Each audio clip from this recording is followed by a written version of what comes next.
Praise the Lord. आप सभी भाई बहनों को एक बार फिर से यीशु मसीह के नाम में जय मसीह की। और मैं धन्यवाद करूंगी परमेश्वर का कि परमेश्वर ने हम सभी को बहुत ज़्यादा संभाल के रखा है, सुरक्षित रखा है और यकीनन बहुत सारे खतरों से बचाया है। मैं खास तौर से परमेश्वर का धन्यवाद करना चाहूँगी। मेरे जीवन की एक छोटी सी गवाही है और वो ये है कि जब मुझे वापस इंग्लैंड आना था तो मैं बार बार परमेश्वर से प्रार्थना कर रही थी कि परमेश्वर आप मुझे सही तारीख दिखाएं, मुझे बताएं कि मुझे किस दिन आना है और किस प्रकार से आना है और हर एक चीज़ों का इंतज़ाम परमेश्वर आप करें। और मेरे लिए काफ़ी ज़्यादा मुश्किल हो रहा था क्योंकि बार बार फ्लाइट्स कैंसिल हो जा रही थी और कुछ ना कुछ हो रहा था। और फिर मुझे लगा कि हो सकता है कि अभी परमेश्वर की मर्ज़ी नहीं है, लेकिन उसके बाद परमेश्वर का ऐसा अनुग्रह हुआ कि मुझे बेस्ट फ्लाइट, जिसको कह सकते हैं कि जो मैंने कभी सोचा भी ना हो, मुझे इतना अच्छा पैकेज मिला पूरी फ्लाइट का और मैं बहुत कंफर्टेबली वापस आ सकी।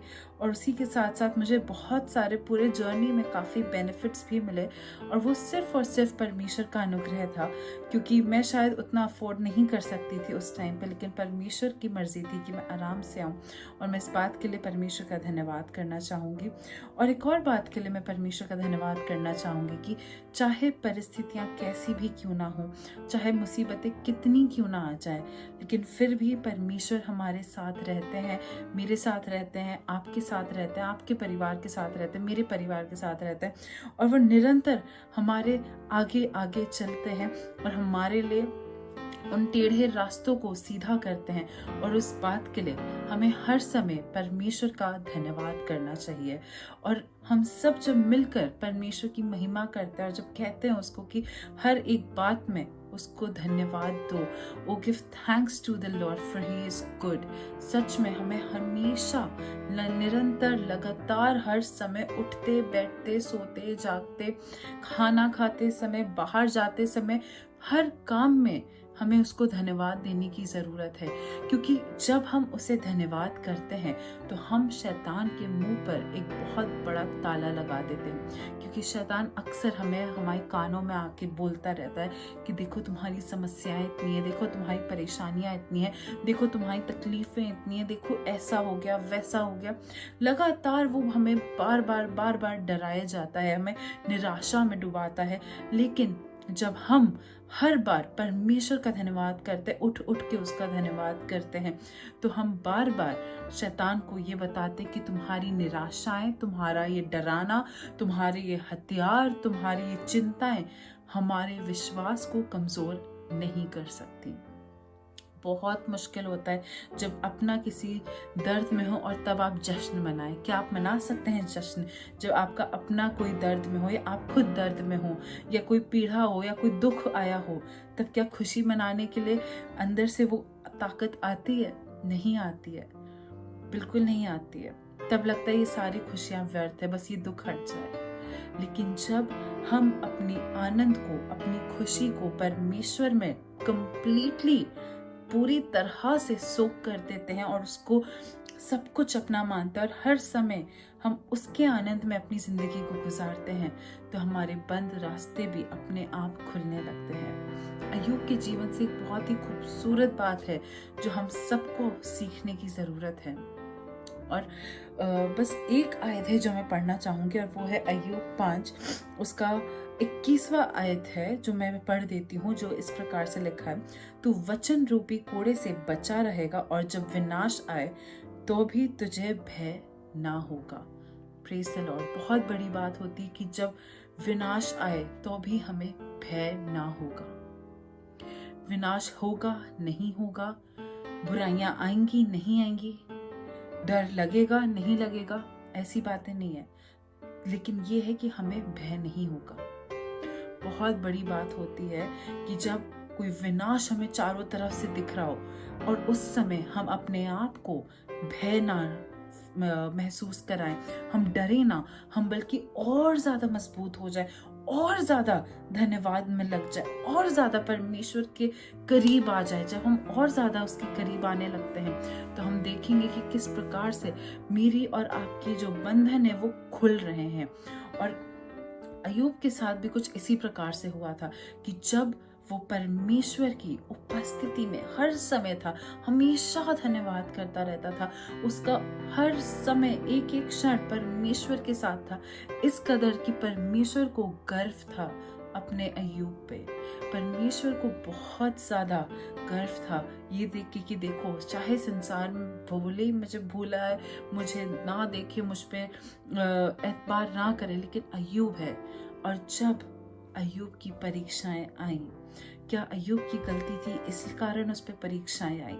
नहीं, अय्यूब की परीक्षाएं इसलिए आई क्योंकि शैतान कहता था परमेश्वर से कि देखना, इसको परीक्षाओं में तो डालो, इसको दर्द में तो डालो, इसको तकलीफ में तो डालो, ये धन्यवाद देना बंद कर देगा, ये आपसे बातचीत करना बंद कर देगा, आपसे दूर हो जाएगा। लेकिन परमेश्वर को मालूम था कि अय्यूब कभी दूर नहीं होगा।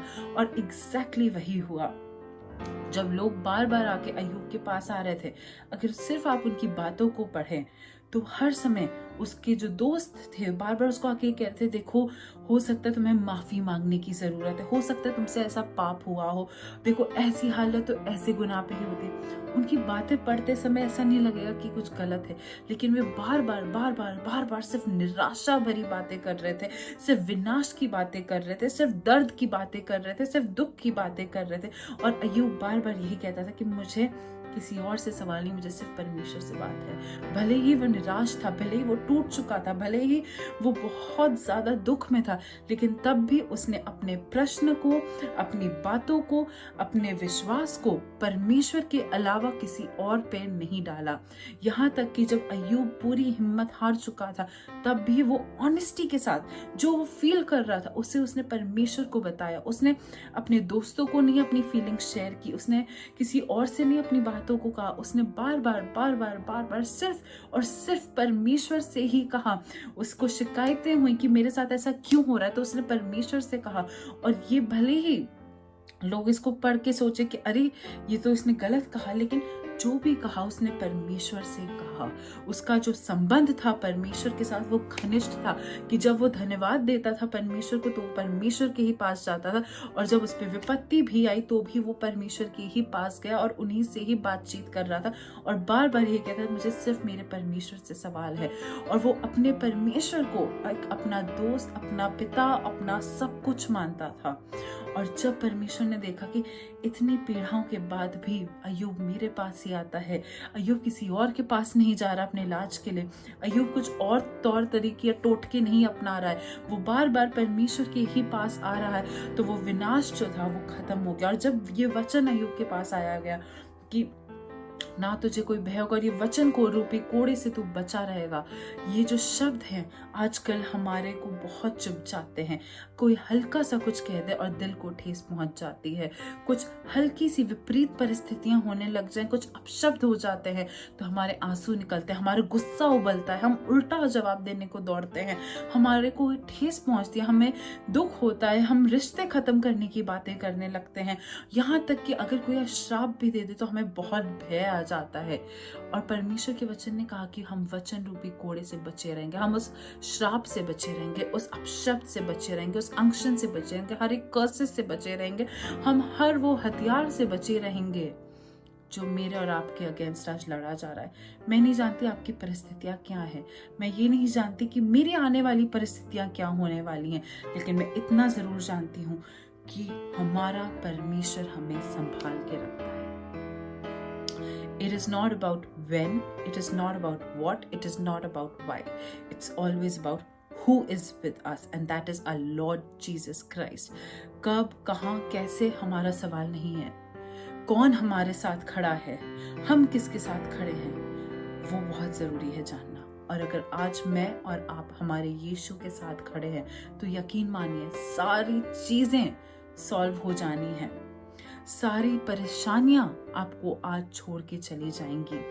हर एक दर्द, हर एक आंसू का जवाब का प्रतिफल आपको मिलेगा, आपको अपने आंसुओं की प्रार्थनाओं का प्रतिफल मिलेगा, आपको वो दर्द का प्रतिफल मिलेगा, इन परीक्षाओं का प्रतिफल मिलेगा, और हर एक प्रतिफल आपके ही हित में होगा, क्योंकि आपने अपनी ढाल, अपना शरण स्थान, अपना गढ़, अपना परमेश्वर को रखा। किसी और चीज को नहीं, किसी टोटके को नहीं, किसी दुनिया की बातों को नहीं, किसी संसारिक वस्तु को नहीं, किसी मनुष्य को नहीं, वरन सिर्फ और सिर्फ परमेश्वर को रखा। और जब आपने परमेश्वर को अपना शरण स्थान, अपना बल, अपना गढ़, अपना दृढ़ गढ़ की रखा है, तो वो परमेश्वर आपको निराश नहीं होने देगा, आपको हताश नहीं होने देगा, आपके आंसू व्यर्थ नहीं जाएंगे। एज अ फैमिली हम सब इस वक्त बहुत बड़ी परीक्षा में चल रहे हैं। शायद आप में से बहुत सारे लोग जानते भी होंगे, लेकिन इन परीक्षाओं में भी हमें भरोसा है कि हमारा परमेश्वर हमारे साथ है, और हमारे पास्टर और हम उनकी वाइफ दोनों की प्रार्थनाएं इस वक्त हमारे साथ हैं। भले ही वो आज के इस एपिसोड में शायद से ना हो, लेकिन उनकी प्रार्थनाएं, उनके जो आंसुओं से भरी हुई प्रार्थना, उनके जो मिडनाइट प्रेयर्स हैं, हम सभी के लिए वो आज हमारे साथ है। और मैं आप सभी के साथ यही कहना चाहूंगी कि हम सब मिलके एक दूसरे के लिए प्रार्थना करें, अपने लिए प्रार्थना करें, और इस बात के लिए प्रार्थना करें कि कभी भी कोई भी परमेश्वर से दूर ना जाए, कभी भी कोई भी शैतान किसी को भी भटकाने ना पाए, भरमाने ना पाए। यदि आप किसी भी नए विश्वासी को जानते हैं, शायद अभी नया नया हो फेथ में, आप उसके लिए खास तौर से प्रार्थना करें, क्योंकि नए विश्वासियों को खास तौर से शैतान अटैक करने की कोशिश करता है बैक स्लाइड कर ले। अगर आप किसी को जानते हैं जो सब बहुत ज्यादा परीक्षाओं में है, तो उसके लिए घुटनों पे जाके प्रार्थना करें, क्योंकि जब हम दूसरों के लिए प्रार्थना करते हैं तो वो स्वर्ग में लिखी जाती हैं वो बातें। वो देखता है परमेश्वर की कैसे हम एक दूसरे के लिए एक प्रेयर वॉरियर बन रहे हैं, एक पिलर की तरह काम कर रहे हैं, और उसका भी प्रतिफल परमेश्वर हमें देगा। हमें एक दूसरे के लिए प्रार्थना करने की जरूरत है, एक दूसरे को अपलिफ्ट करने की जरूरत है। अय्यूब के दोस्तों की तरह नहीं, जो आके बताएं कि तुम दोषी हो, तुम पापी हो, तुम ऐसे हो, तुम वैसे हो। नहीं, जब हमारे यीशु मसीह ने हमारे पापों को याद नहीं रखा, तो मैं और आप कौन होते हैं किसी के पापों को याद रखने के लिए। इसलिए मैं और आप एक दूसरे के लिए प्रार्थना करें, एक दूसरे को अपलिफ्ट करें, एक दूसरे को इनकरेज करें, एक दूसरे को बढ़ाएं, उनको और ज्यादा बूस्ट अप करें, उनको यीशु के बारे में और ज्यादा शेयर करते रहें, बार बार बताते रहें कि डू नॉट फॉरगेट, मत भूलो कि यीशु मसीह आपसे प्रेम करते हैं। क्योंकि जब ये बात हमारे जहन में होती है, हमारे मन में होती है, हमारे दिमाग में होती है, तो हम हर समय अपने आप को एक एटमॉस्फेयर में कवर करते हैं, एक ऐसे गॉडली, एक लवेबल एटमॉस्फेयर में कवर करते हैं जिसमें हमें सिर्फ और सिर्फ परमेश्वर का प्रेम नजर आता है। तो आइए एक दूसरे के लिए प्रार्थना करते हैं, अपनी आंखों को बंद करेंगे और धन्यवाद देंगे उस पिता परमेश्वर का। Hallelujah hallelujah. धन्यवाद देती हूँ मैं पिता परमेश्वर, आपका हर एक बात में मैं बहुत बहुत धन्यवाद देती हूँ। मैं धन्यवाद करती हूँ परमेश्वर कि आप हमारे साथ रहते हैं, आपने हमारी अगुवाई की, आपने हमारी मदद की। और आज जब आपने कहा है कि किसी भी विनाश से भी हमें कोई भय नहीं होगा, किसी हथियार से हमें भय नहीं होगा, और जितने हथियार हमारे खिलाफ बनाए गए हर एक हथियार निष्फल होने वाला है यीशु मसीह के नाम से। इस वक्त परमेश्वर में हमारे एक एक दर्शक पे आपके लहू के बाड़े को लगाती हूँ और प्रार्थना में मांगती हूँ पिता कि आप सभी के साथ रहें परमेश्वर। मैं नहीं जानती परमेश्वर कौन इस वक्त किस पीड़ा में है, लेकिन यदि कोई भी किसी दर्द में है, तकलीफ में है, बीमारी में है, किसी बंदी में है, किसी भी तरह के ऑपरेशन में है, किसी डिमोनिक अटैक के अंडर, किसी विचक्राफ्ट के अंडर, किसी कर्ज के अंडर, ये सारी समस्याएं यीशु के नाम से मैं अभी और इसी वक्त इन समस्याओं को तोड़ती हूँ, उसे नरक की आग में जलाती हूँ और आज्ञा देती हूँ कि कभी भी हमारे दर्शकों के पास, हमारे उनके परिवारजनों के पास, और इस वक्त जितने लोग इस प्रार्थना को सुन सकते हैं, जिनके लिए यह प्रार्थना हो रही है, उनके पास कभी भी लौट के कभी ना आने पाए। ये बीमारियां हमारे यीशु ने उस क्रूस पे कुचल दी हैं, ये कर्सेस हमारे यीशु ने उस क्रूस पे कुचल दी हैं, और हमारे लिए सिर्फ और सिर्फ यीशु का लहू है, उसकी सामर्थ्य, उसकी ताकत है, उसका प्रेम है, उसकी चंगाई है, उसकी आशीषें हैं और उसका अनुग्रह है। और इस वक्त हम यीशु मसीह के नाम से इस प्रार्थना को जब मांगते हैं और हम उसके नाम को बोलते हैं, I speak Jesus in every situation, in every circumstances, in every person's life, in their families, and in the name of Jesus, I speak healing.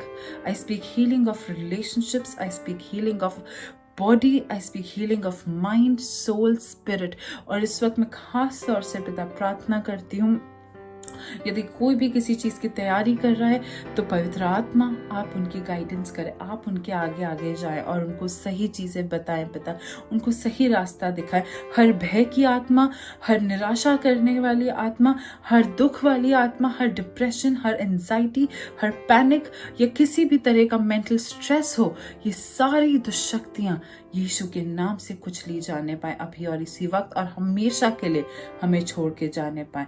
हम मांगते हैं परमेश्वर ये आने वाला हफ्ता एक ब्लेस्ड हफ्ता हो और बहुत सारे मिरेकल से भरा हुआ हफ्ता हो। हमारी कलीसिया को ब्लेस करें, हमारे इस YouTube चैनल को आप ब्लेस करें और जितने लोग भी इस प्रार्थना को सुनते हैं उन सभी को परमेश्वर बहुत तायत रूप से आप आशीष दें। इतनी आशीष दे परमेश्वर कि वो हमारी सोच के बाहर हो, हमारी समझ के बाहर। हम आपके उस इमेंस ब्लेसिंग्स को एक्सेप्ट करते हैं, उसे क्लेम करते हैं और इस प्रार्थना को हम यीशु मसीह के नाम से मांगते हैं। आमीन। God bless you all. Have a great week ahead. आप सब अपना ख्याल रखें और हमेशा प्रार्थना में लगे रहें। जय मसीह की।